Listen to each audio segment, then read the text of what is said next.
Now, guys, we talked about Israel Adesanya. We talked about where he goes next, right? Where does Israel go? And it's really easy to say, John Jones, Paulo Costa. Shit, he's talking about Marvel movies. So we know kind of where Israel's path lies, at least for the next year or so, or 2 years. He's even set out a date for him and John Jones in 2021. And I know this is a little early to do this just because we are just coming off of this fight, but we're all MMA fans. And I, just like you, have to ask the question, at least to myself, and I'll ask it to you guys. Where does Robert Whittaker go next? Now, I listened to Chael's podcast where he talked about Robert going to 205. I don't think that's the answer, at least not right now. I think 185 is a great weight class for him, which leaves one question. Who's the opponent or when? Robert says he's healthy.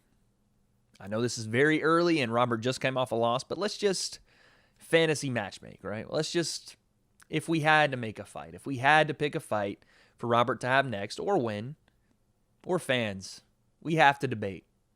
This is the W.A.D.E concept after all. So Robert Whittaker says he's perfectly healthy. Let's say he wants to fight early next year. I have one opponent in mind, and I think you guys, if you've been watching over the last couple of weeks, you'll know exactly who I think. But I'm going to give you 2 reasons. Well, we'll start with 2 reasons why. And it's not just because he's a top 5 competitor, but I'm talking about Jared Cannonier. Why not the Killer Gorilla? 2 reasons. You want to fight someone who will rise to the occasion, who will challenge you, at least as Robert Whittaker is looking to get back to an elite level striker like Israel Adesanya, to challenge you in that striking department. A guy that will not wilt under pressure, a guy that's going to, at least as a matchmaker in the UFC, a guy that's going to test himself against one of the best in Robert Whittaker.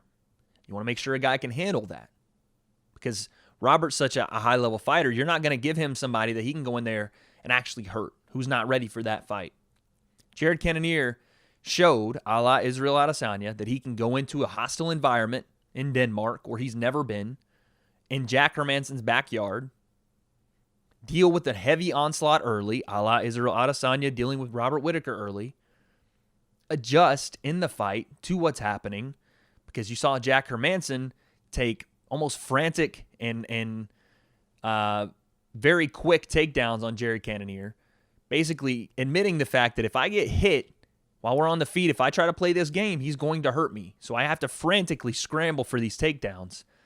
And Jared Cannonier handled it, kept his composure, and started to figure it out. Started to defend takedowns. Started to not only defend, but counter-strike. And boy, when he counter-strikes, the guy hits like a heavyweight at 185. The reason I say he hits like a heavyweight was because he used to be a heavyweight. Jared Cannonier is a freak of nature. What better way to test a freak of nature than the guy that used to hold the strap? If you really want Jared Cannonier to move forward in that title picture, if you want Robert Whittaker to bounce back, to find his way back to that title, it's going to have to be those 2. Now, obviously, there are other matchups, but in my opinion, striker versus striker, guy that deals with pressure in a very calm and composed way, Jared Cannonier, former champion Robert Whittaker, looking to figure out the puzzle of elite-level strikers like Israel Adesanya with his own elite-level striking. You want to test a guy like Jared Cannonier?